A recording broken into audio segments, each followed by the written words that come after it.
Assalamualaikum warahmatullahi wabarakatuh.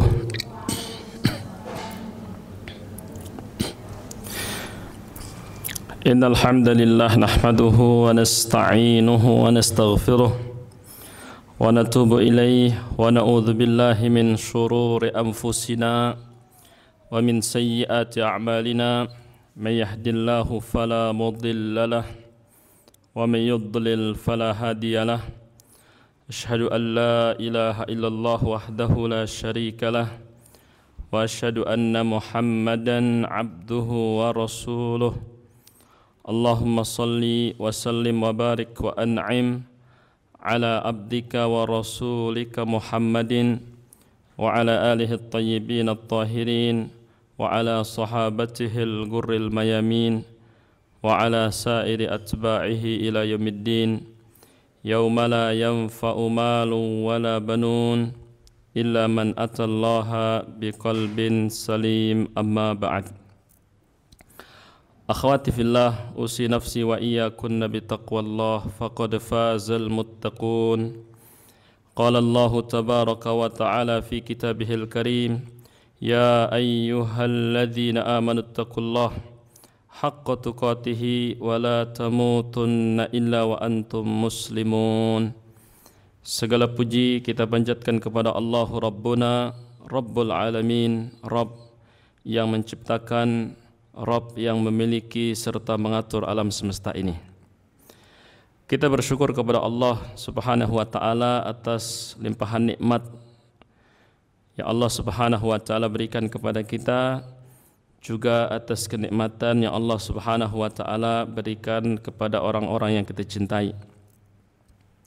Semoga kenikmatan-kenikmatan ini menjadikan kita semakin pandai bersyukur, semakin taat dan bertakwa kepada Allah. Allahumma amin.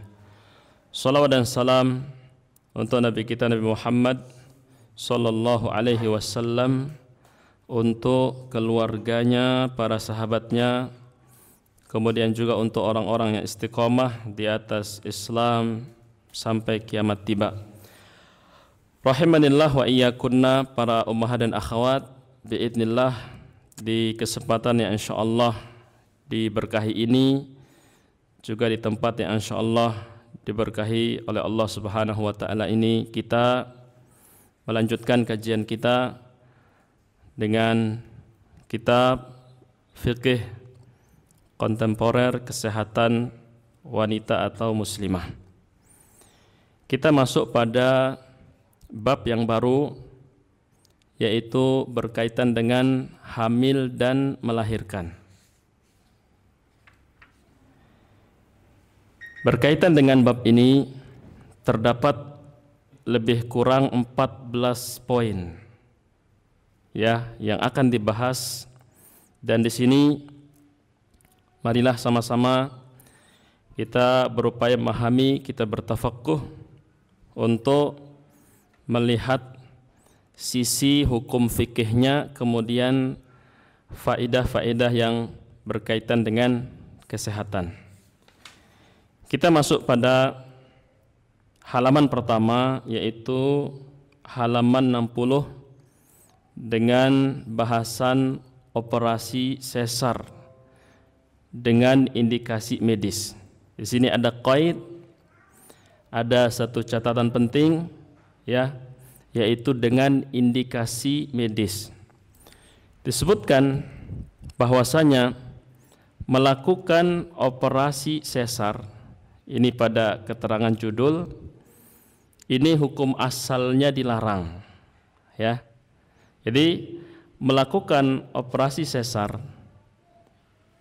secara normal hukumnya ini dilarang. Ini namanya hukmul asal, hukum asal dalam kondisi normal.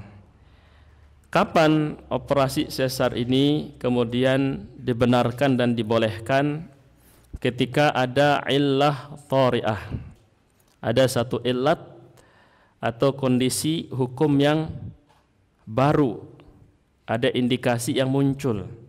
Nah, ini yang disebut dengan indikasi medis di dalam kitab yang kita kaji kali ini. Nah, ketika operasi sesar ini dijadikan sebagai opsi tanpa adanya indikasi medis, maka wanita yang melakukan itu dihukumi bersalah. Begitu pula dokter yang meladeni keinginan seorang wanita untuk dilakukan kepadanya operasi sesar tanpa adanya alasan yang dibenarkan, tanpa indikasi medis, dokter yang melakukan itu sesungguhnya dia telah melanggar kode etik kedokteran. Ini perlu kita fahami dari dua sisi.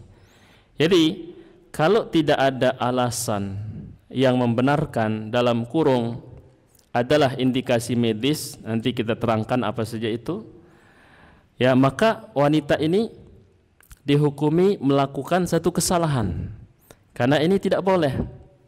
Begitu pula dengan dokternya, dia telah melanggar SOP, dia melanggar kode etik yang telah disepakati dalam dunia kedokteran. Jadi yang perlu kita ketahui di sini, apa itu indikasi medis? Secara umum, sebelum disebutkan secara rinci pada bahasan berikutnya, indikasi medis itu ketika ada anggapan bahwasanya melahirkan secara normal ini terlalu beresiko. Baik resiko itu akan menimpa si ibu. Contoh misalkan bayinya akan diselamatkan dengan resiko ibunya meninggal dunia. Na'udzubillahi min dzalik. Ini bahaya sekali, karena tidaklah nyawa si bayi lebih afdol, lebih utama untuk dijaga, diselamatkan dibandingkan ibunya. Betul ya? Atau sebaliknya, ya, bayinya ini akan meninggal kalau dipaksakan lahir secara normal. Nah, ini salah satu dari keduanya. Ketika mengalami kondisi darurat, maka disinilah diambil opsi yang namanya operasi sesar. Maka di dalam syariat kita ini dikenal dengan darurat, apa? Ad-darurah atau kondisi darurat. Jadi operasi sesar ini ya bukan kemudian satu opsi yang boleh kita pilih semau kita, tapi ini hanya dipakai apabila kondisinya telah darurat atau antisipasi kondisi darurat. Disebutkan operasi sesar sebagaimana yang telah kita ketahui berdasarkan keterangan tadi, ya, ini ada saatnya boleh dilakukan, ada saatnya tidak boleh dilakukan. Apa itu operasi sesar? Operasi sesar dilakukan dengan merobek perut seorang ibu yang akan melahirkan. Kita tahu melahirkan itu ada jalur normal. Ketika jalur normal ini kemudian tidak mampu dilakukan, dilakukanlah opsi darurat, yaitu operasi sesar, dirobeklah perut sang ibu yang akan melahirkan. Dan ketika operasi ini dilakukan, otomatis auratnya terbuka. Aurat, ya, menurut kita semua adalah aurat besar yang pasti kita jaga, kecuali kepada pasangan, ya. Di saat seperti ini akhirnya terpaksa terbuka, dan otomatis ya dilihat oleh yang menangani. Akan tetapi di sini perlu kita fahami tujuan utama dari operasi sesar ini demi menyelamatkan jiwa si ibu dan calon bayi, atau disebut dengan jabang bayi.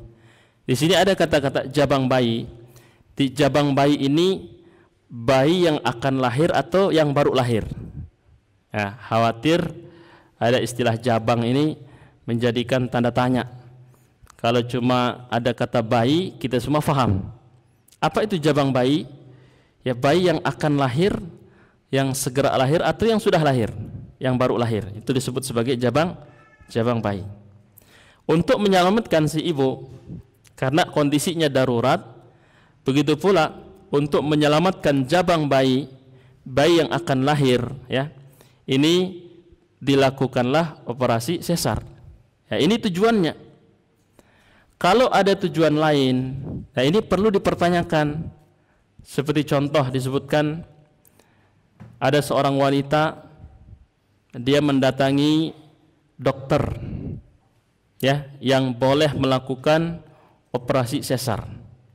Dia mengatakan, "Dok, saya minta kelahiran saya kali ini atau proses saya akan melahirkan kali ini dilakukan operasi sesar dengan tujuan ya supaya menjaga keindahan tubuhnya."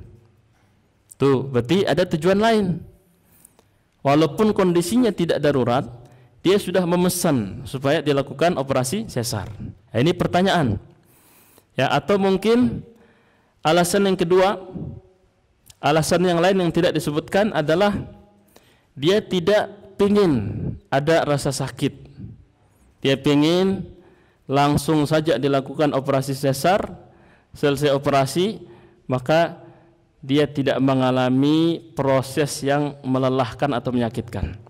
Jadi menghindari rasa lelah dan sakit, misalkan sakit dalam arti proses bermujahadah untuk melahirkan secara normal, ini bagi sebagian wanita kan panjang, ya, kadang-kadang ya 1 jam lebih, ya. Ada yang kita ya temui, kita dengarkan dari ba'dal isya ternyata sampai subuh. Ini waktu yang sangat panjang. Nah, demi menghindari rasa lelah yang panjang dan rasa sakit yang panjang, ya, dia terburu-buru memilih operasi sesar. Nah, ini kemudian perlu kita bahas. Disebutkan pada paragraf kedua, halaman 60, para ulama membahas dan berfatwa terkait dengan tindakan medis tersebut.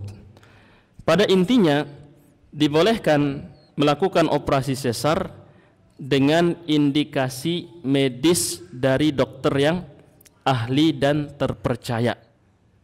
Jadi ada 2, dokternya ahli, artinya berwenang melakukan itu, yang kedua terpercaya. Karena boleh jadi dokternya ini ahli untuk melakukan sesar, tetapi ada motif lain.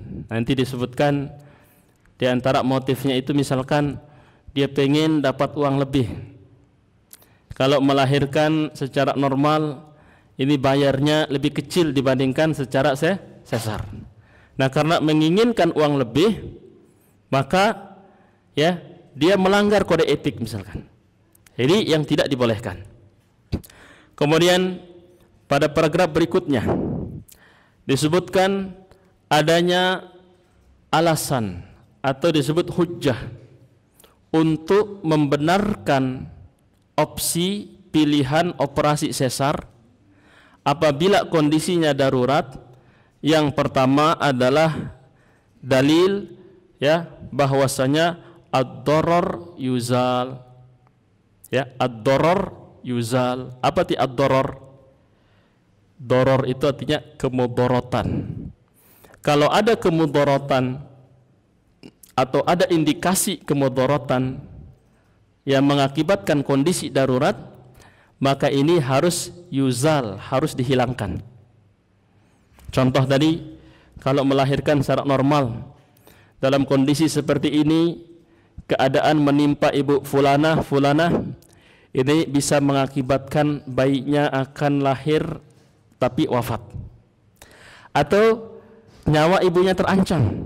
Nah, berarti doror ini yuzal, ya, potensi kematian ini harus dihindari.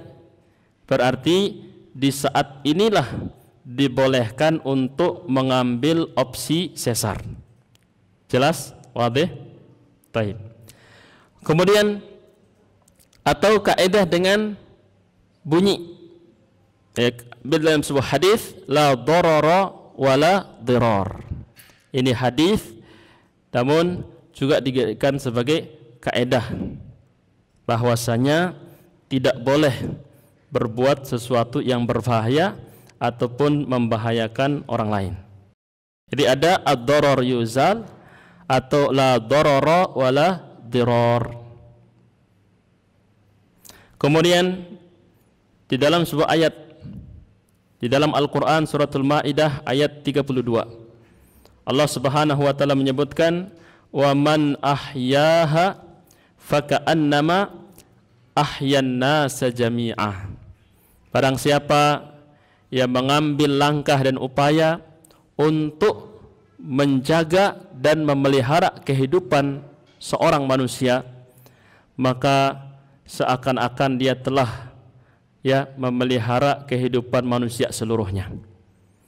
Ayat ini di potongan sebelumnya membahas tentang dampak daripada membunuh satu orang. Ini sama halnya dengan membuka peluang untuk membunuh banyak orang. Di zaman ini kita lihat pembulian di sekolah sampai ada siswa yang mati diberitakan secara masif, lalu yang lain mungkin mengikuti, padahal ini tidak untuk diikuti. Muncul pembulian di mana-mana, mengakibatkan penganiayaan, pembunuhan. Nah, termasuk juga adanya film-film yang di situ memperlihatkan adanya misi pembunuhan. Ini bahaya, ketika ditonton oleh anak-anak yang kemudian belum terbekali dengan adab dan akhlak Islamiyah, dia terinspirasi dengan keburukan, akhirnya membuli, menganiaya temannya sampai membunuh misalkan, seperti yang kita lihat di beberapa media. Nah, ini membuka peluang untuk terjadinya hal serupa yang lebih banyak. Nah, seakan-akan mengancam atau membunuh manusia semuanya. Atau kita lihat sekarang ini pembunuhan ini beritanya banyak sekali. Dan Nabi SAW mengingatkan di antara ciri-ciri dekatnya hari kiamat akan banyak terjadi pembunuhan. Sampai-sampai orang-orang akan bertanya, kok si fulan dibunuh? Apa alasannya dia dibunuh? Sampai kita nggak tahu alasannya. Kok dibunuh? Semudah itu membunuh. Jadi itu bahaya. Nah, sebaliknya merawat, memelihara kehidupan seseorang ini seakan-akan kita memberikan inspirasi untuk sama-sama peduli, untuk sama-sama saling menjaga dan saling melindungi. Maka seakan-akan kita memberikan kesempatan hidup untuk manusia semuanya. Nah, maka di sini oleh muallif dalil ini dijadikan motivasi dalam kondisi darurat dibolehkannya mengambil tindakan operasi sesar. Baik. Kemudian muallif pada halaman 61, halaman berikutnya, di situ meletakkan satu poin, yaitu haramnya operasi sesar tanpa indikasi medis. Apa tadi indikasi medis? Apabila melahirkan secara normal itu mengancam keselamatan bayi atau ibu. Bisa dengan hilang nyawanya, bisa melahirkan lalu si ibu wafat, atau si anak ini keluar tapi setelah itu mati kemudian. Nah, ini boleh.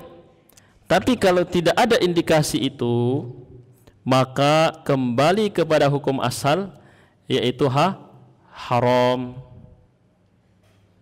Ini jangan sampai kita masyarakat kota memahami, wah ini operasi sesar ini bentuk daripada kemajuan teknologi, kemajuan ilmu kedokteran. Lalu dia beranggapan ini adalah opsi yang lebih baik.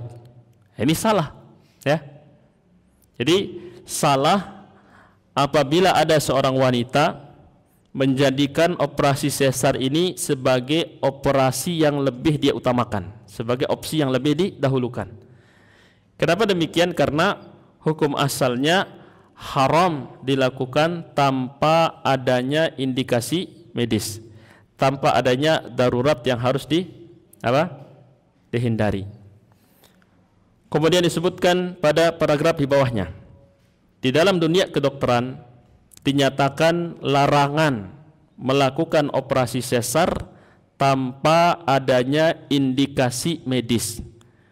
Jadi catat di dalam catatan kita, kata-kata yang paling banyak terulang adalah indikasi medis, indikasi medis, indikasi medis. Tadi kita sebutkan secara umum, indikasi medis artinya apabila melahirkan secara normal itu bisa darurat, sangat berbahaya, sangat beresiko, ya, bisa saja mengancam nyawa sang ibu ataupun bayinya. Nah, nanti secara rinci akan disebutkan indikasi awal, kemudian pertimbangan-pertimbangan kenapa kemudian seorang dokter ya memberikan pilihan atau opsi operasi sesar, ya. Ini akan kita sebutkan. Kemudian paragraf di bawahnya, menurut Asy-Syaikh Muhammad Shalih Al-Munajjid hafizahullahu taala, ya, kaitannya dengan tindakan operasi tanpa adanya indikasi medis. Beliau mengatakan banyak dari kalangan dokter yang amat mudah memberikan rekomendasi kepada ibu yang hamil yang hendak akan melahirkan agar mengambil atau ya memilih opsi operasi sesar. Ini hati-hati. Ini yang ngomong ini Asy-Syaikh, ya. Orang yang kita ketahui wara kejujurannya, ya, dia melihat, mengamati, mendapati informasi dokter yang ya belum darurat sudah ngasih tawaran operasi sesar itu banyak, kata beliau. Nah, kami pun mendapatkan berita seperti itu banyak. Nah, itulah manusia, ya.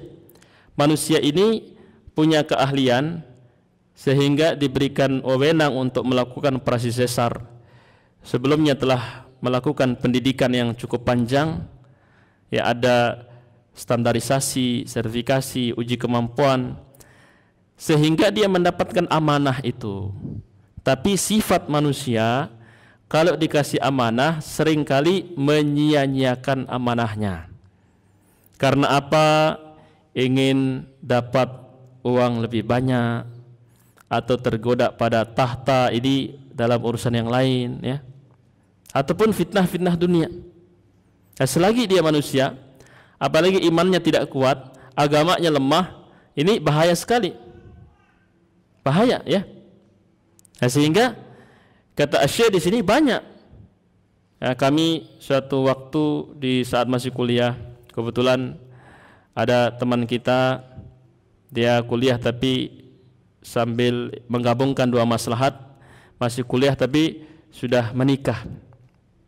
Karena belum punya banyak pengalaman, mungkin tidak membaca banyak buku, tidak mendapatkan keterangan yang cukup, ketika dia memeriksakan istrinya pada salah seorang dokter, ya, dan ini belum saatnya melahirkan. Ini kalau lihat HPL-nya misalkan. Tapi dokter itu menawarkan agar istrinya ini dioperasi sesar. Nah, bayangkan, ya. Ini satu kejadian. Akhirnya karena dia awam, belum pernah membaca apa yang berkaitan dengan sesar ini, informasi yang tidak memadai, ya. Akhirnya dia tidak memiliki waktu untuk menimbangkan atau menimbang secara cukup. Akhirnya dia mengatakan iya, ikut apa kata dokter. Akhirnya dia operasi sesar. Nah, ketika cerita ke kita, kita kaget, kok bisa sudah melahirkan? Majunya agak jauh dari prediksi kita di operasi sesar. Nah, apakah ada dampaknya? Dampak yang pertama, biasanya kalau kelahiran pertama sudah sesar, besar kemungkinan kelahiran berikutnya akan sesar. Tapi ini tidak mutlak, tapi kemungkinannya lebih besar. Yang kedua, qadarullah dalam kasus ini anaknya ini prematur, ya, belum waktunya lahir kok dipercepat gitu. Nah, terjadi seperti itu terjadi, dan itu oknum, ya. Kita tidak menghukumi secara umum, tapi yang seperti itu bisa saja terjadi seperti yang kita sebutkan tadi. Dan kita para wanita, ya, para ibu-ibu terutama, tanpa terkecuali juga para suami, di dalam hal ini harus bisa bijaksana, harus, ya, bisa menyiapkan segala sesuatunya, sehingga ketika dokter bertanya kepada kita, kita mengangguk atau mengatakan iya itu karena kita yakin, karena kita mempertimbangkan, karena kita juga tahu. Jangan sampai kita hanya mengatakan iya, iya, iya, tapi tidak tahu apapun sama sekali. Nah, ini seringkali masalah-masalah kesehatan serius itu, kekurangan dan kesalahan kita itu, kita seringkali mengangguk karena tidak tahu apa-apa. Ini satu keanehan ibu-ibu, ya. Kalau urusan handphone kita tahu, ya, kerusakannya apa, kira-kira diservis di mana, sampai kita tungguin, jangan sampai, ya, katanya nanti rusaknya macam-macam padahal satu. Begitu pula dengan laptop komputer kita, begitu pula dengan motor kita, ya, mobil kita. Kok urusan tubuh kita ini kita cuma iya, iya, iya. Ini dioperasi, ya, iya. Oh, ini diangkat, ya, iya. Yang penting ada duitnya, iyakan saja. Nah, ini, ya, ini yang banyak terjadi dan memprihatinkan. Ya, memprihatinkan. Nah, padahal sering terjadi ketika ada lebih dari satu pilihan, harus operasi atau tidak, dengan mendalami informasinya, kita konsultasi lebih pada satu orang ahli, ya, mengambilkan pertimbangan-pertimbangan lain, kita membaca, kita mentelaah, akhirnya kita mengambil opsi yang lebih ringan. Oh, mohon maaf dok, saya tidak ambil keputusan operasi berdasarkan musyawarah keluarga. Ternyata dengan opsi yang lebih ringan itu selesai masalahnya. Nah, ini di sini kita memberikan penekanan kepada para jamaah, terutama para ummahat, ya, bukan hanya untuk ibu-ibu sendiri, tapi anak-anak perempuannya juga nanti, ya, agar bisa mengarahkan. Mungkin di antara kita ada yang sudah pernah mengambil satu keputusan yang menurut kita kurang tepat atau salah. Sudahlah, tidak perlu kita sesali karena toh itu sudah terlewatkan. Tapi kan kita punya anak-anak perempuan, ya, kita punya ponakan perempuan, mungkin kita punya murid-murid perempuan. Nah, bagaimana kita kemudian memberikan pemahaman kepada mereka? Baik.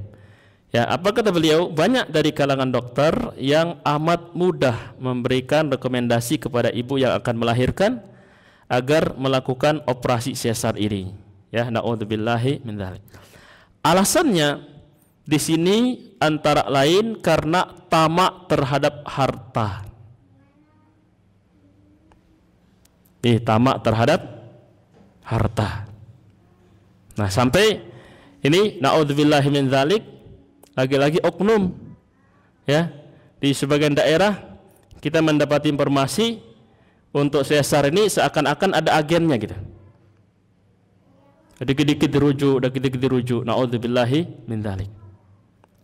Jadi kita di sini perlu cermat, perlu teliti, perlu hati-hati, karena jangan sampai citra, ya, teman-teman kita dokter yang sudah meluangkan waktu, tenaga, hartanya untuk mengambil pendidikan spesialis, pendidikan ahli, sampai dia mendapat keamanah untuk boleh melakukan operasi sesar ini tercemar karena adanya orang-orang yang tidak bertakwa kepada Allah, yang menggunakan amanah itu untuk meraup keuntungan. Jadi dokter yang baik dan amanah itu banyak, ya, tapi yang tidak amanah kemudian berambisi kepada dunia juga ada. Nah, jangan sampai yang tidak bertakwa, jangan sampai yang berambisi terhadap dunia ini merusak citra, ya, yang baik-baik. Nah, solusinya apa? Salah satunya kita sebagai konsumen, dalam hal ini yang ditawarkan jasa, kita perlu memahami apakah kita butuh, apakah kondisinya darurat atau tidak. Nah, ini penting. Kemudian di sini disebutkan atau si pasien tidak sabar menjalani proses melahirkan secara normal.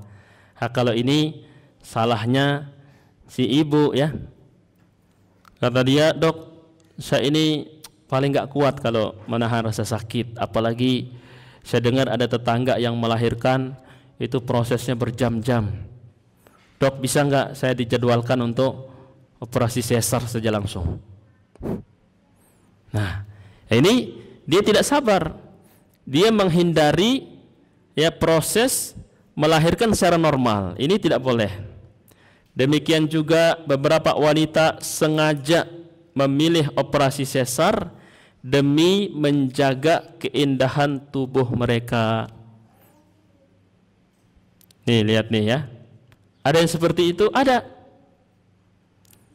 Nah, perlu kita pahami kaitannya dengan berhias, menjaga ya tubuh kita, baik itu kesehatannya ataupun keindahannya.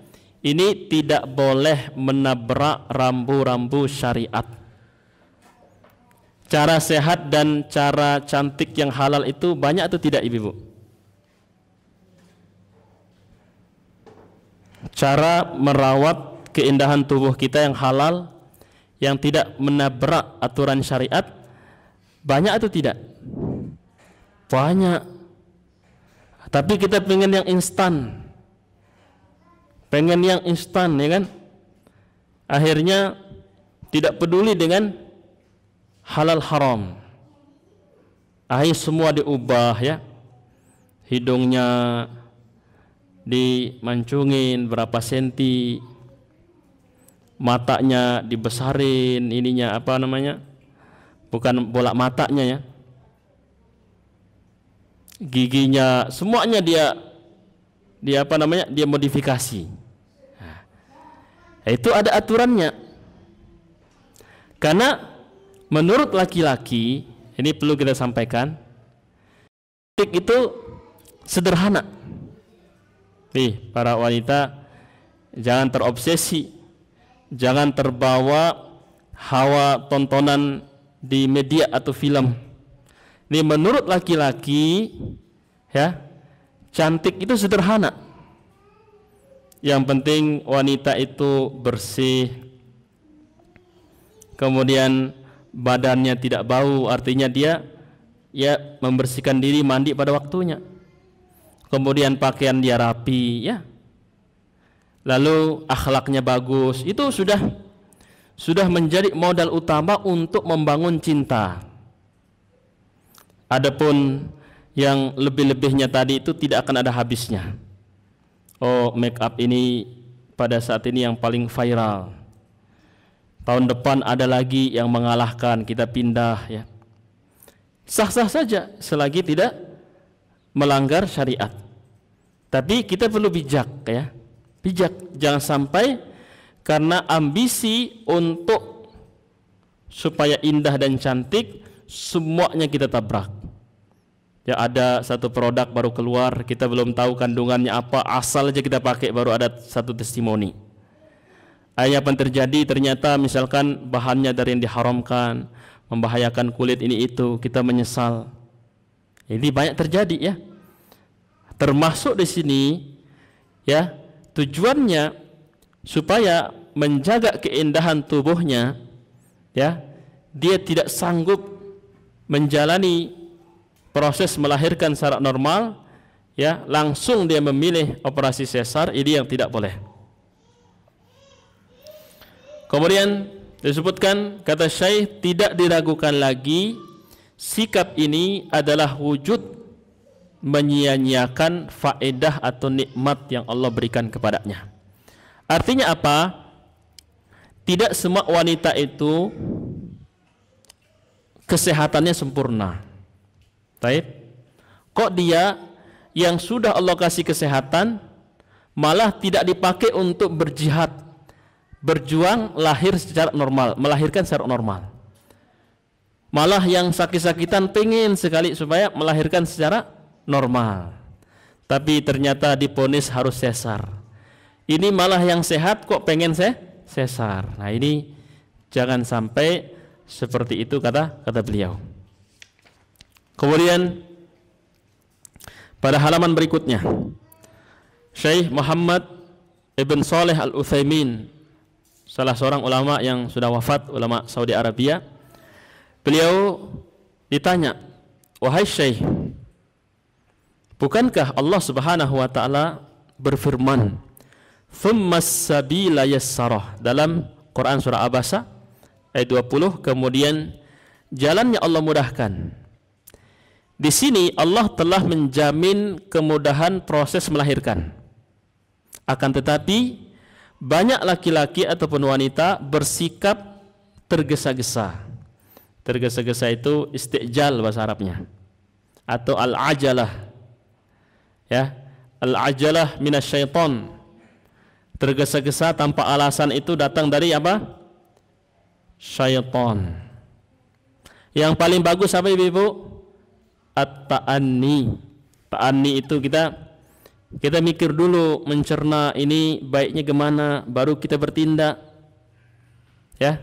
Maka disebutkan fit ta'anni as-salamah. Kalau kita ini memikirkan dulu baru bertindak, ini kemungkinan selamatnya besar dunia akhirat. Wa fil ajalatin nadamah.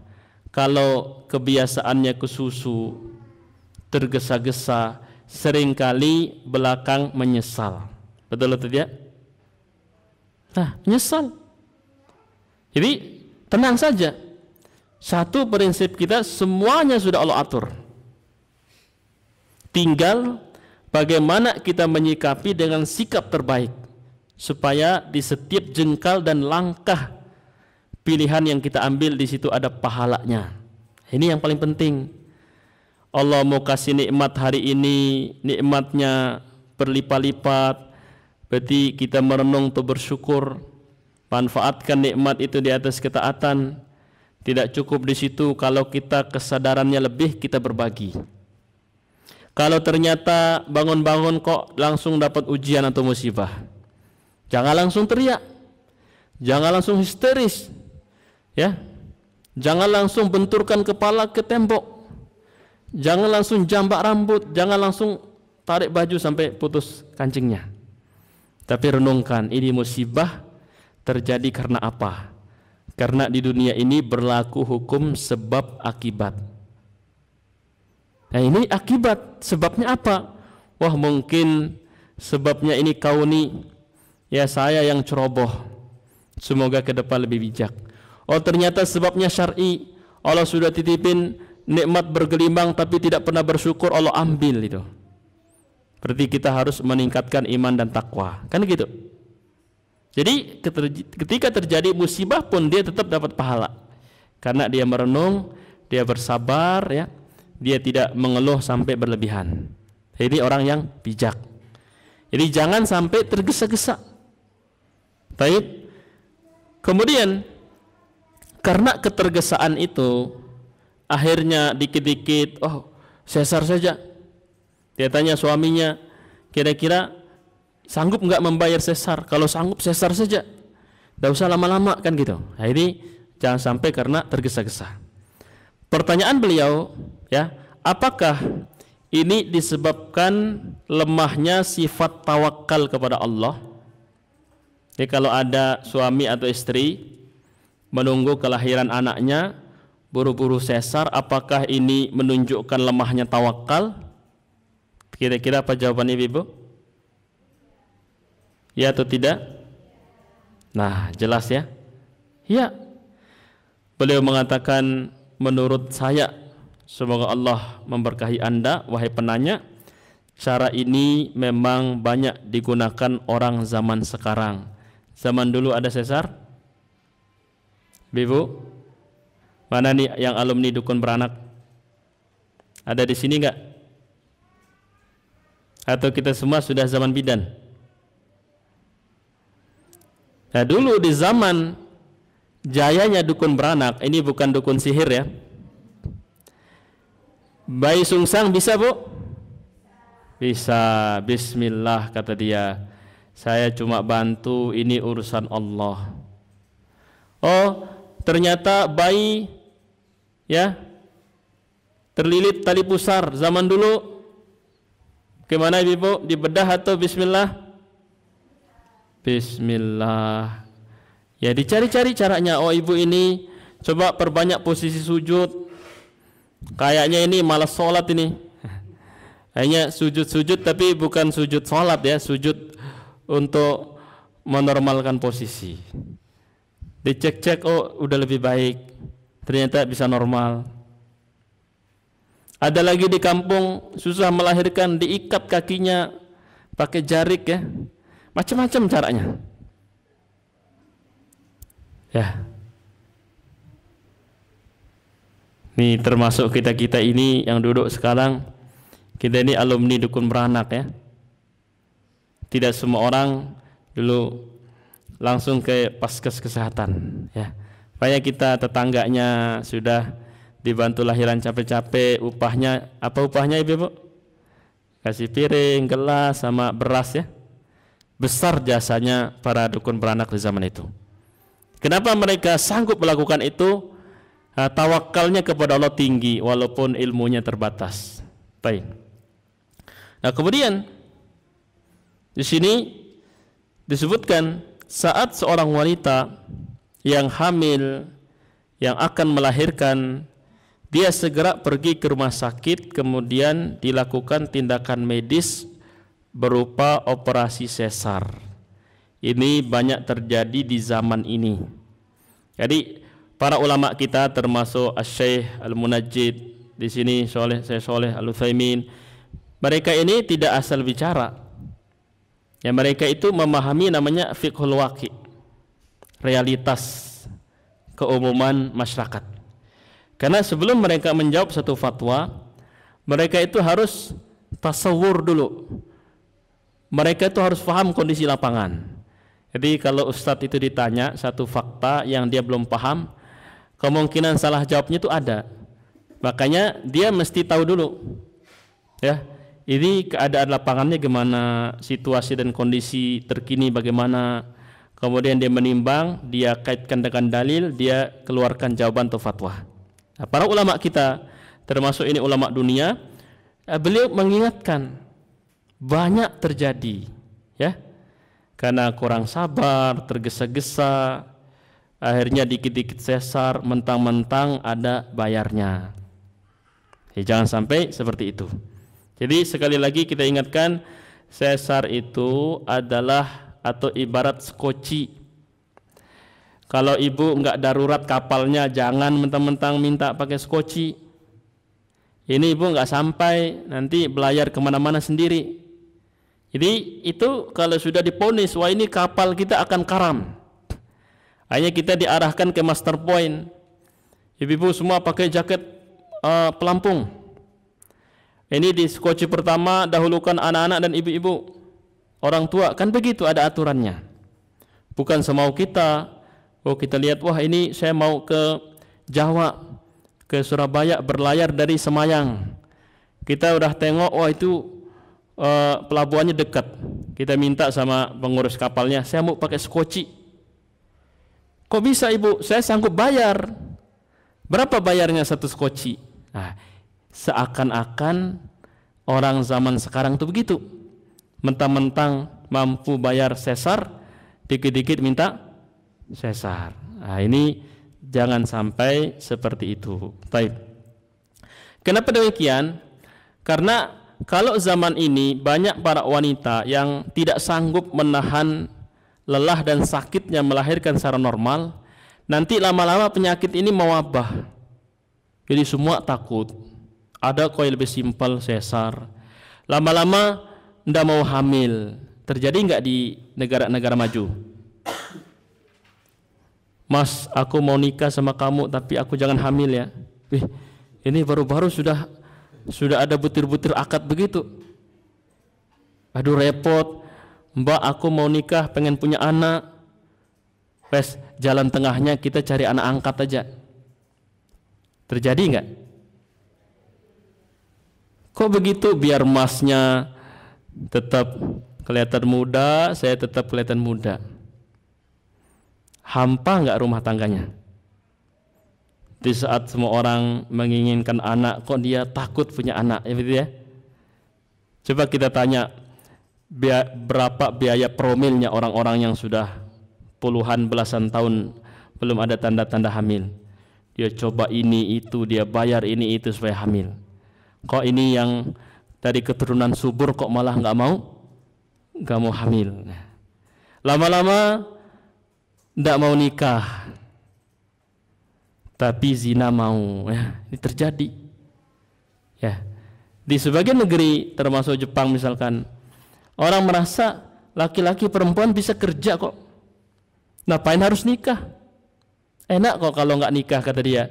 Kita bebas mau tidur jam berapa, bangun jam berapa, nggak ada yang harus dimasakin segera, nggak ada yang harus diurusin. Ya, ini rusak ini, jauh daripada apa yang Allah dan Rasulnya inginkan. Karena Nabi SAW berpesan kepada para pemuda, kalau sudah dana nikahnya ada, cepat-cepat. Kemudian Nabi SAW berpesan, tazawwaju al-walud al-wadud, nikahilah para wanita yang berkasih sayang, yang banyak anaknya. Dari mana kita tahu wanita itu banyak anaknya? Kita lihat misalkan dari rumpun keturunannya.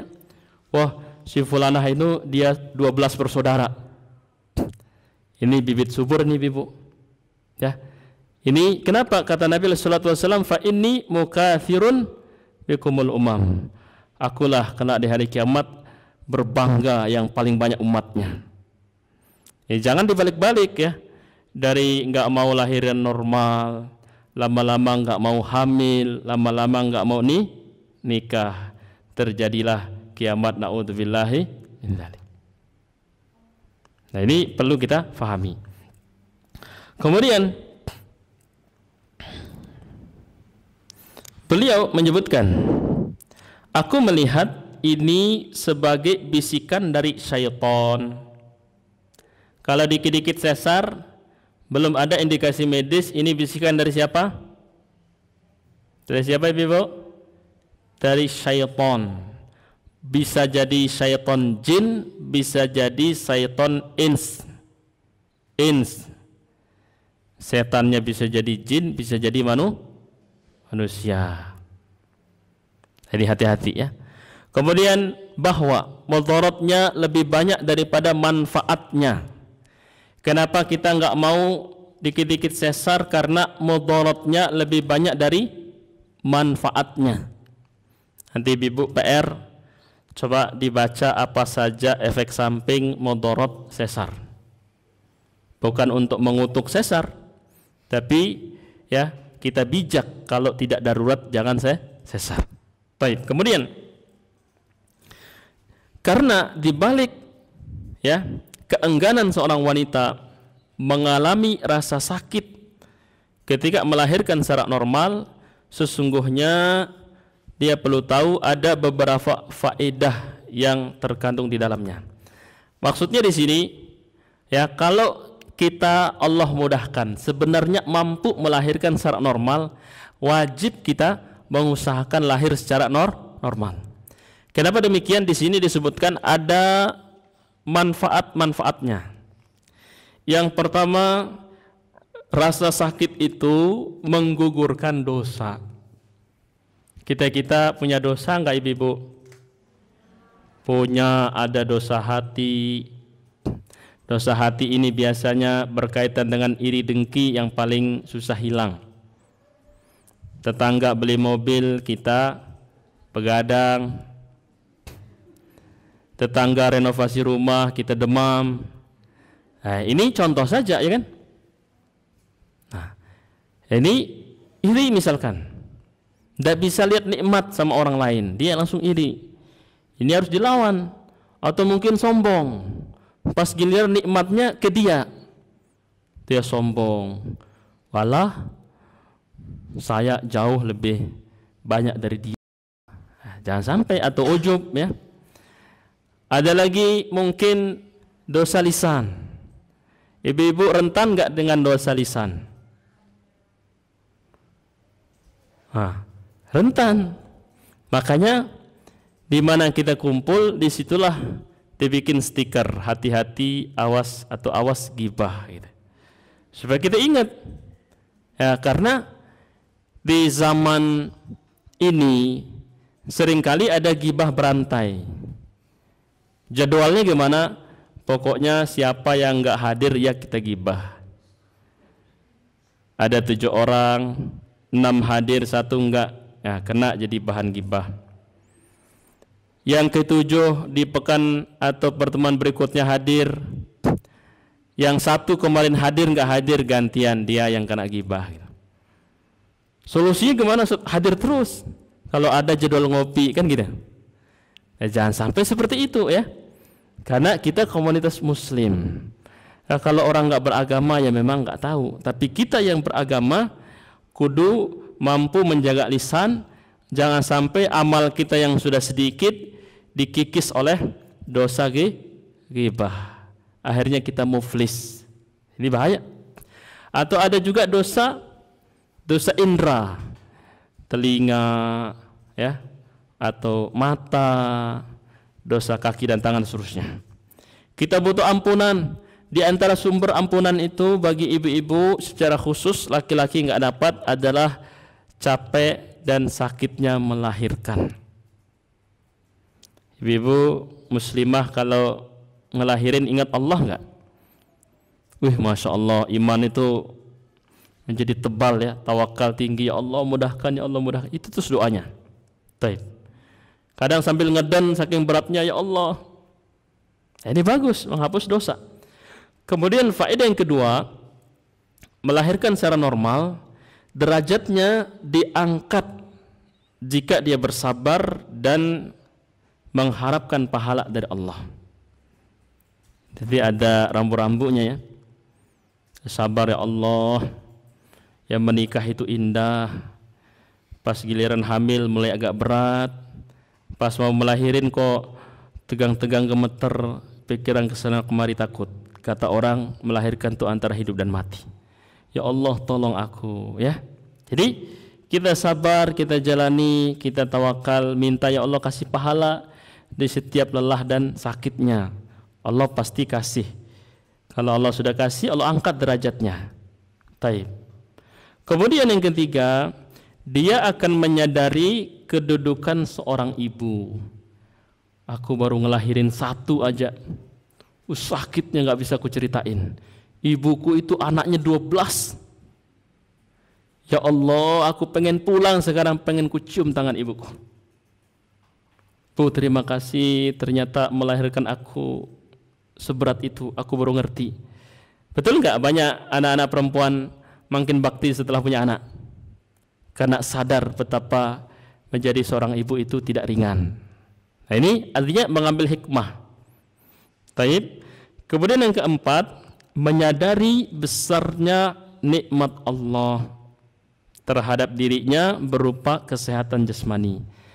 Artinya kalau dia siap melahirkan secara normal, ini sehat atau tidak? Lebih sehat mana? Yang diponis bisa melahirkan secara normal atau yang harus sesar? Iya, berarti dia harus bersyukur. Bersyukur. Ya, baik. Kemudian yang kelima, menambah rasa sayang dan rindu kepada anak kandungnya. Baik. Ini anak mahal. Saya punya dosen, dia beberapa kali kita kumpul dengan beliau. Dia selalu bilang apa? Ini anakku, ini anak mahal. Kenapa Pak Ustadz? Dia lahir pas saya kuliah, lagi capek-capeknya mikir, lahir lagi. Uang nggak ada, serba, pokoknya lahirnya susah. Sampai dijuluki sama dia anak mahal ini. Ngelahirnya Masya Allah susah. Jadi jangan sampai disia-siakan. Dia rawat ya, dia didik, dia sayang seterusnya. Karena proses untuk memiliki anak tersebut penuh perjuangan. Kemudian faedah yang keenam, bayi dalam kandungan terlahir dari tempat yang wajar. Lebih baik atau tidak dibandingkan lahir ya dari tempat yang tidak wajar. Ini tentu lebih baik. Kemudian yang ketujuh, terhindar dari bahaya atau dampak negatif setelah sesar. Tadi kita sebutkan sebagian, nanti ada lagi poin-poinnya ya. Di antaranya kalau sudah sesar sekali, peluang untuk normal berikutnya lebih kecil. Peluang untuk sesar lagi lebih besar, walaupun tidak mutlak. Tidak 100% demikian. Nah, tapi ini tentu lebih baik. Mana lagi di sini disebutkan di antara dampaknya orang yang melahirkan secara sesar, menurut fakta medis ini bisa melemahkan usus, bisa melemahkan rahim yang kedua. Kemudian berikutnya bisa melemahkan organ-organ tubuh yang lain. Ini jangan kita tahu lebih cepatnya aja, lebih mudahnya, tapi kita timbang dengan ada dampak negatifnya. Bahkan terkadang boleh jadi ada malpraktik yang bisa jadi si ibu dan bayi ini antara selamat atau tidak. Nah ini kan mending normal kan kita. Kenapa demikian? Karena sejatinya proses melahirkan itu sudah Allah mudahkan untuk semua makhluk, ibu-ibu. Pernah ibu-ibu dengar ada kucing sesar? Apa dia sekolah? Tidak sekolah, kita sekolah.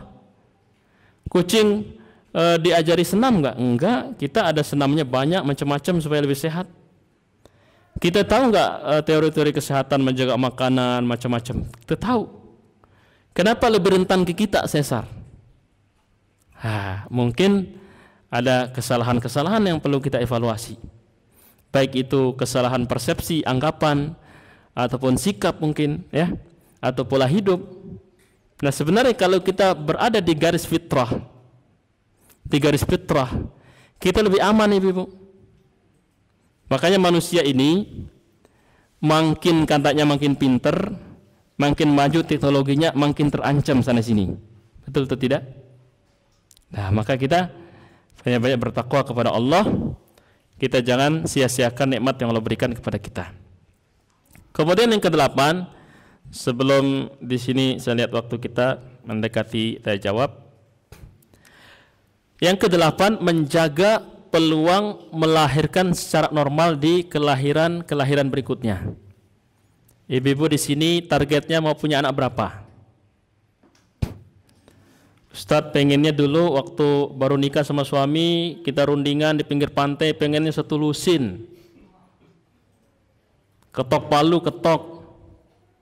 Tapi kan takdir tidak selalu sama dengan apa yang kita mau.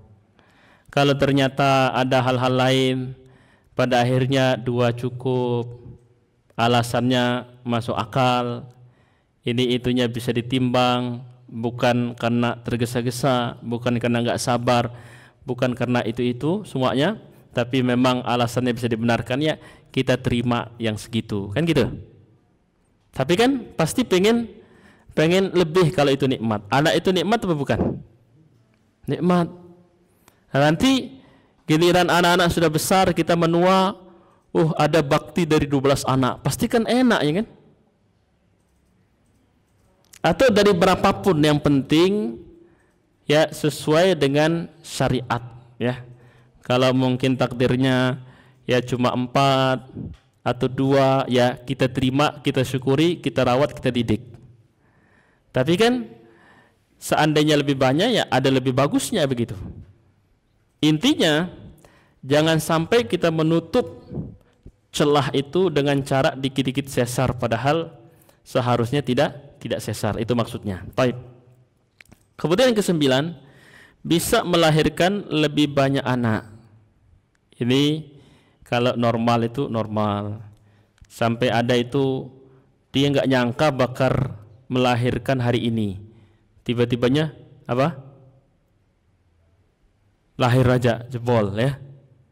Pas lagi di kamar mandi, dia niatnya BAB-nya agak sulit, ngeden, kok yang keluar anak ya kan. Terjadi.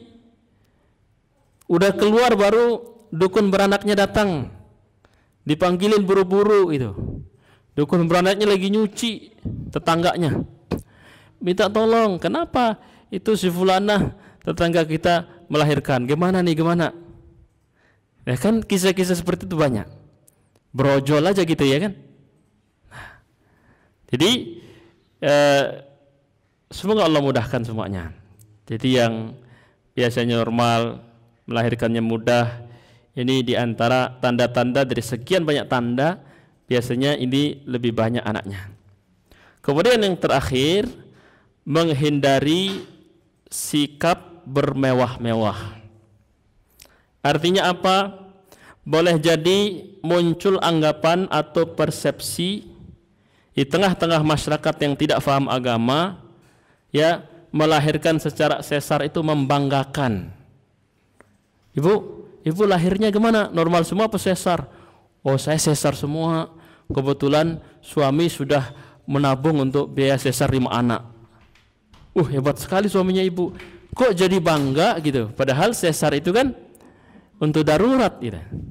Nah, jangan sampai alasannya begitu. Atau ada omongan, wah saya mah semua anak-anak saya sudah saya bilang sama mantu, sama anak saya, kalian semua harus sesar. Nanti aku yang bayarin semuanya. Ya jangan ada anggapan sesar ini tolak ukurnya mampu bayar atau tidak gitu. Jangan juga ada anggapan kalau melahirkan secara sesar itu mewah. Faham ya Bibi ya? Ini harus kita hilangkan. Kita balik, melahirkan secara normal itu ini mujahidah, wanita, seorang pejuang. Nah supaya kebalik gitu ya. Jadi melahirkan secara normal ini tentu jauh lebih afdol. Jangan sampai ada anggapan bahwasanya melahirkan dengan sesar itu karena cenderung lebih mahal, akhirnya orang menilai itu menunjukkan dia hidupnya mewah. Ya, disebutkan Allah Subhanahu wa taala berfirman, innahum kanu qabla dzalika mutrafin, sesungguhnya mereka sebelum itu hidup bermewah-mewah. Ini orang-orang yang lalai. Dalam Quran surah Al-Waqiah ayat 54. Nah, dengan demikian kesimpulannya, seorang wanita wajib bersabar mengharapkan pahala dari Allah Subhanahu wa taala ketika dia hamil dan melahirkan. Hendaknya dia tetap melahirkan secara normal tanpa operasi sesar kecuali darurat, karena yang demikian itu lebih baik baginya dari sisi kesehatan maupun syar'i maupun finansial. Dan bagi kaum laki-laki, para suami calon ayah, hendaknya mereka memperhatikan ya yang berkaitan dengan hal ini. Bisa jadi ada unsur kesengajaan dari orang-orang di luar Islam. Ini bisa jadi ya. Seperti pro kontra KB misalkan dulu ya, masih ingat ya. Awal-awal KB digalakkan itu ya harus para ulama turun tangan, berfatwa, memberikan arahan dan seterusnya. Jangan sampai KB yang tadinya dibenarkan ketika kondisinya memang harus ada menjadi orang bermudah-mudah, sehingga kita khawatir ada misi orang-orang di luar Islam untuk memperkecil angka keturunan kaum muslimin. Jangan sampai seperti itu. Kemudian ihwal sosialisasi gampangnya melahirkan dengan operasi sesar ini kita mesti ketahui itu semuanya. Tujuannya agar para wanita muslimah luput dari berbagai maslahat dari persalinan normal dan mengalami banyak kerugian. Nah, jangan sampai ada misi-misi orang kafir seperti itu. Kemudian ya penutup, Syekh kembali ditanya, apakah yang Anda maksud bermewah-mewah dalam hal ini? Ketika orang gara-gara duitnya banyak, gampang-gampang sesar aja, saya yang bayar, sesar aja gitu. Apa maksudnya? Beliau mengatakan bermewah-mewah maksudnya yaitu menjalani operasi sesar bisa mencegah rasa sakit yang dirasakan seorang ibu dalam persalinan normal. Sekedar enggak mau ada rasa sakit langsung sesar ya. Itu termasuk bentuk bermewah-mewah kata beliau yang ia dilakukan bukan untuk ketaatan kepada Allah. Maka operasi ini boleh jadi tercela apabila kondisinya seperti ini, atau minimal hukumnya mubah. Dia mubah kalau kemudian kondisinya darurat, menuntut untuk dilakukan sesar karena situasi dan kondisi kesehatan baik yang menimpa si ibu ataupun jabang bayinya. Wallahu a'lam. Demikian barangkali kita masuk waktu pertanyaan. Tadi suaranya jelas ya Ibu ya? Baik, barakallah.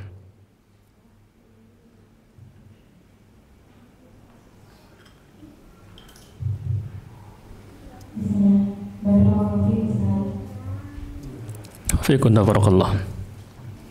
Ada pertanyaan, jika dokter memaksa untuk operasi sesar tanpa indikasi medis yang jelas, hanya khawatir karena umur yang sudah kepala, bagaimana menyikapinya? Sementara keluarga mendukung untuk operasi sesar. Baik.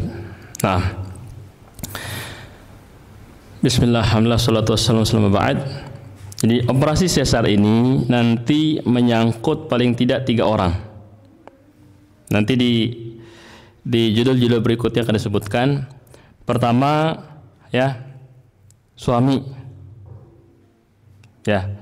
Yang kedua adalah istri, ibu yang akan melahirkan. Yang ketiga dokternya. Makanya nanti ada disebut kapan operasi sesar ini salah dan itu sering terjadi.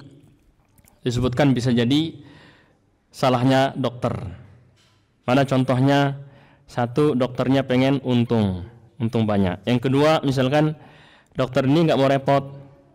Contoh gini, Ibu, di kota ini yang bisa melakukan operasi sesar cuma saya. Ya, tapi saya bulan depan mau pergi Bu, mau keluar kota. Nah Ibu tak operasi sesar bulan ini aja, walaupun HPL-nya bulan depan misalkan, awal bulan depan. Terjadi atau tidak? Bisa jadi terjadi, disebutkan di buku ini ya. Berarti ini salahnya siapa? Dokter.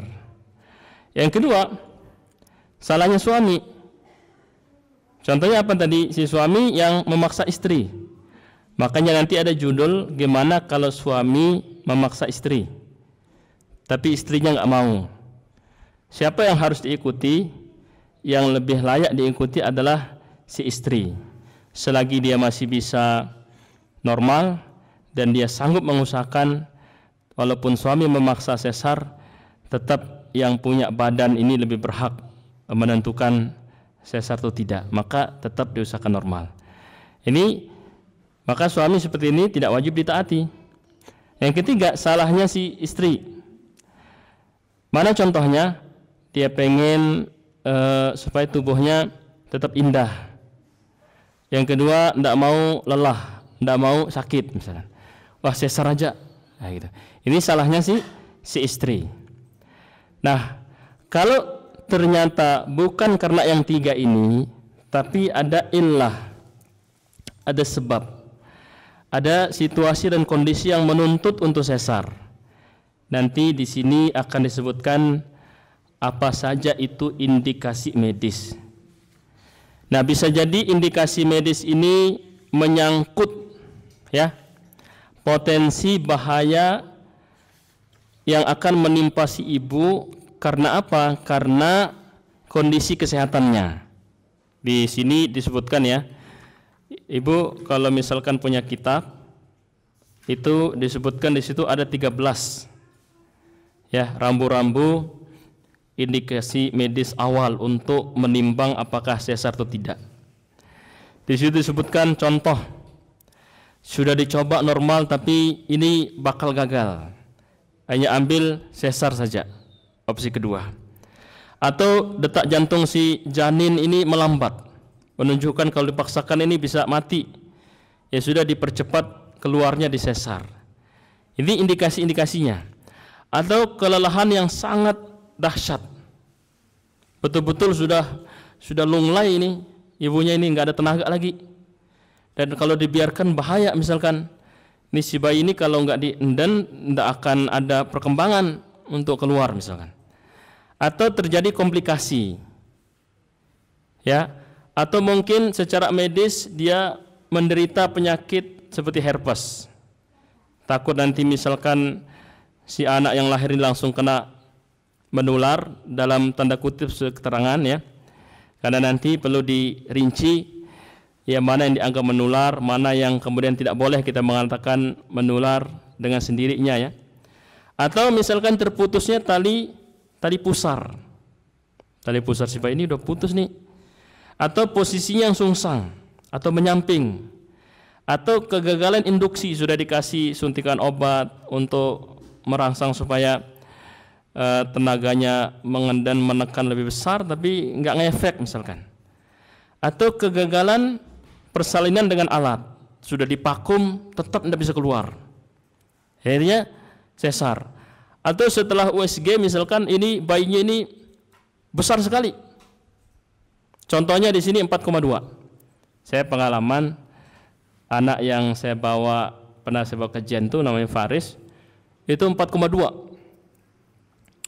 Saya waktu itu di Balikpapan, saya kunjungan ke sini, qadarullah bidan yang kita sudah janjian rutin kontrol angkat tangan, nggak sanggup katanya, ditawarkan untuk dirujuk ke dokter spesialis kandungan, nanti sesar. Ya qadarullah, saya pulang, saya keliling cari bidan yang berani, 4,2 ya. Ternyata dapat bidan tua.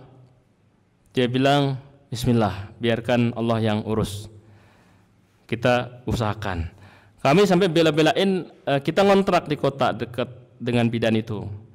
Qadarullah kita ngontrak 1 bulan, belum ada tanda lahir, pulang lagi ke kampung, 1 jam jaraknya.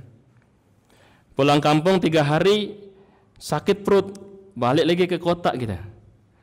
Pas ke bidan katanya belum ada tanda, tinggal di rumah teman. Akhirnya dikasihlah obat itu supaya kontraksi. Masya Allah, saya nemani dari badal isya sampai subuh. Karena apa? Di mindsetnya cuma satu, ini harus diusahakan normal, walaupun berat ya. Saya nemani itu mungkin yang nemani lebih capek ya, karena kita itu perasaan. Qadarullah azan subuh, saya sholat subuh, balik subuh sudah lahir.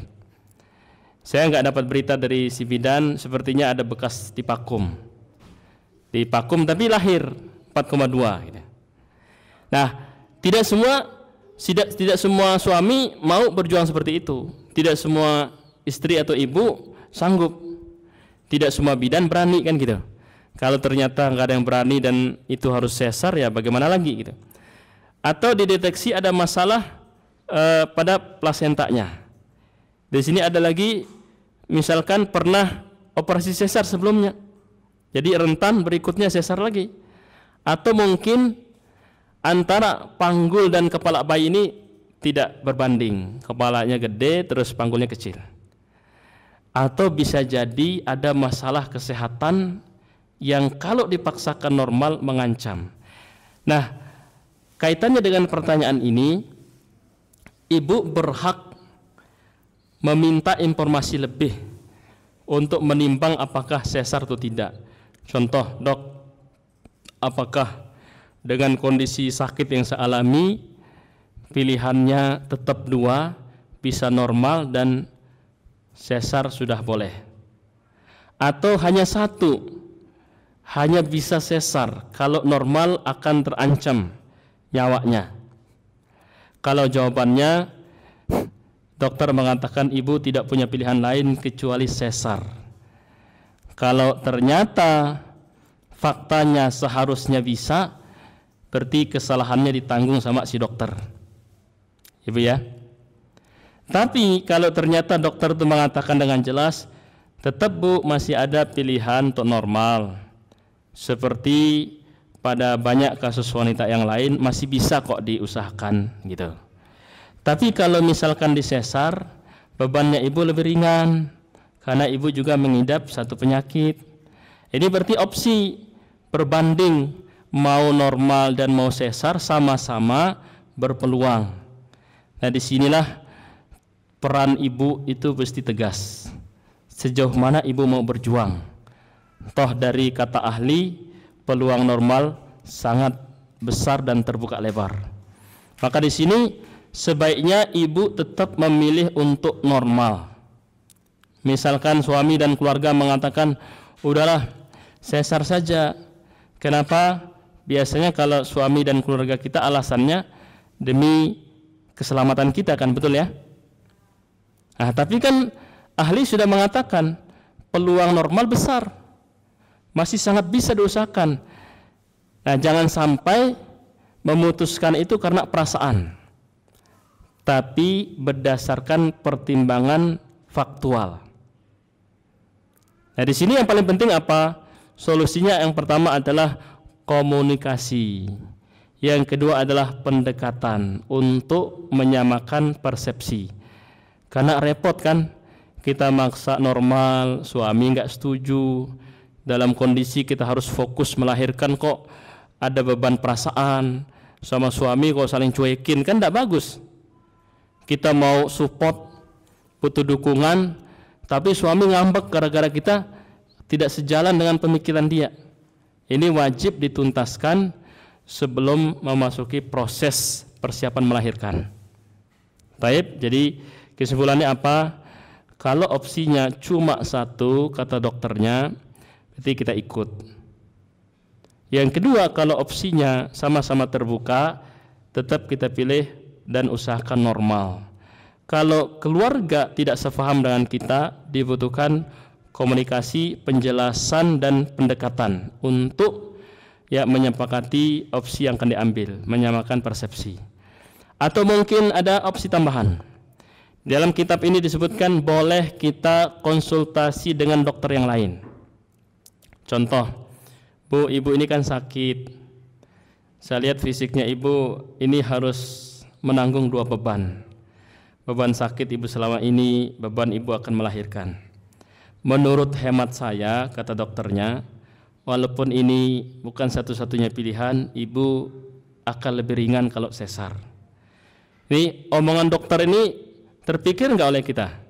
Pasti jadi pikiran kan? Nah, boleh kita konsultasi ke dokter ahli kandungan yang lain. Dengan catatan bukan untuk mengadu-ngadu pendapat, tapi pingin supaya bahan pertimbangan kita lebih banyak. Contoh misalkan, oh ternyata di kota sebelah dan masih terjangkau ada kok dokter kandungan yang katanya Islami, dia sudah mengenal Al-Quran dan Sunnah, ini insya Allah lebih bijak. Saya ada kenalan waktu di Jawa Timur tuh, ya dokter kandungan sangat terkenal di satu kabupaten. Qadarullah-nya kok jadi teman gitu, orang-orang sering sebut namanya. Kita belum pernah ketemu, ternyata waktu ketemu, oh baik orangnya. Satu komunitas di komunitas bela diri sering berkumpul gitu. Oh dia, kita ajak ngomong, sudah rajin mengaji, insya Allah lebih bertakwa, lebih bijak. Nah kalau ada yang seperti itu, konsultasi. Ya, disampaikan, walaupun kita tidak perlu menceritakan dokter yang sebelah, misalkan, dok saya mengalami penyakit ini dan segera akan melahirkan, ini baiknya seperti apa? Ini tambahan informasi hasil pemeriksaan sebelum-sebelumnya. Nah kalau dokter kedua mengatakan, wah ibu ini masih sangat besar peluang untuk normal, insya Allah usahakan normal. Yang penting dalam 2 pekan ini ibu misalkan jaga istirahatnya, jaga aktivitasnya, jaga makanannya, jaga pikirannya. Nah kalau suami kita dengar informasi pembanding seperti itu, dia akan lebih bijak apa tidak? Insya Allah suami kita ikut lebih bijak. Yang terpenting apa? Untuk mengusahakan normal. Ya, seorang ibu berjihad mengambil 10 keutamaan melahirkan normal tadi, dia jangan gampang menyerah. Kan melahirkan itu kan bukan cepet-cepet ibu ya. Sekarang menikah, minggu depan melahirkan, kan enggak ya. Kita oleh Allah dikasih waktu panjang. Nah sejak kita mulai hamil itu kita persiapkan. Makanya nanti kalau pesan dari saya, ya ibu hamil itu betul-betul harus menjaga kondisi tubuhnya. Kalau insya Allah pikirannya beres, ya pola pikir. Kemudian yang kedua apa? Pola makan minumnya ini aman sesuai dengan kondisinya. Selama 9 bulan itu ya dia istiqomah begitu. Kemudian pola aktivitas dia bukan kategori ibu yang mager atau bukan juga yang suka keliling misalkan. Ini lagi hamil kok minta jalan terus misalkan. Ini kita ambil yang paling ideal. Kemudian pola istirahatnya terjaga, pola kebersihannya itu, kalau itu semua normal, di dalam 9 bulan itu ini sangat-sangat membantu. Baik, ini sangat-sangat membantu. Jadi demikian jawaban dari pertanyaan tadi. Wallahu ta'ala alam. Silahkan nanti dipilih yang paling dekat dengan kondisi sesuai dengan rincian yang kita sebutkan tadi. Baik, nah.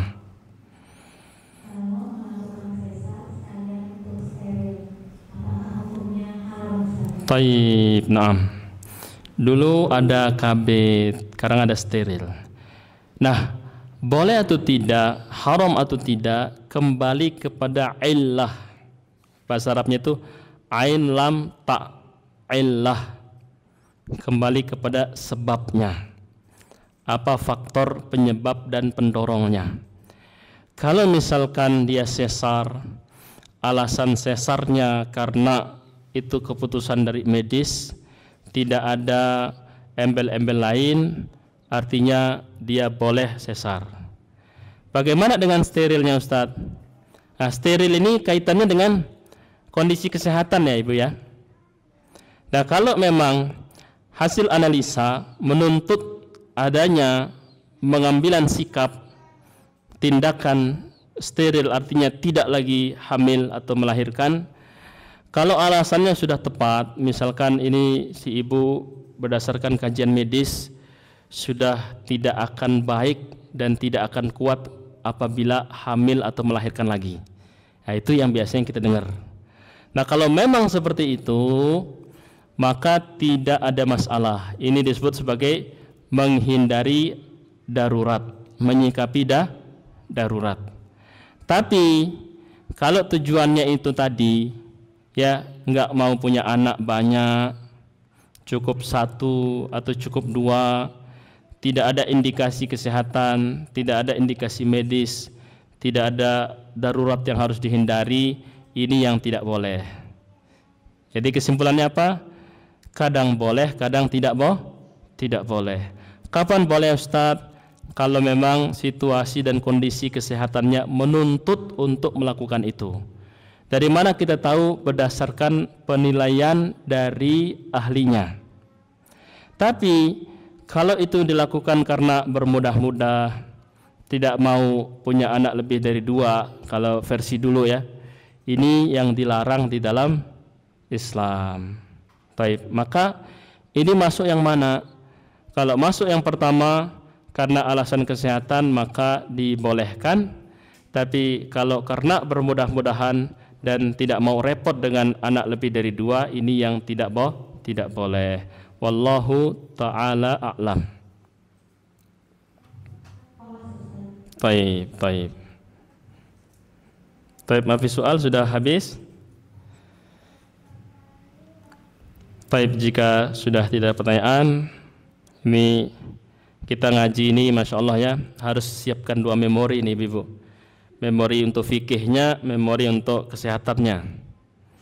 Jadi kita nikmati saja prosesnya. Semoga dengan demikian kita lebih tercerahkan dan insya Allah lebih paham fikih, lebih paham sisi kesehatannya. Karena ya kajian seperti ini tentu tidak banyak kita dapatkan, padahal kaum muslimah sangat butuh terhadap materi-materi seperti ini. Bila taufiqul hidayah wa ridhal inayah. Subhanakallahumma bihamdik, asyhadu an la ilaha illa anta, astaghfiruka wa atubu ilaik. Assalamualaikum warahmatullahi wabarakatuh.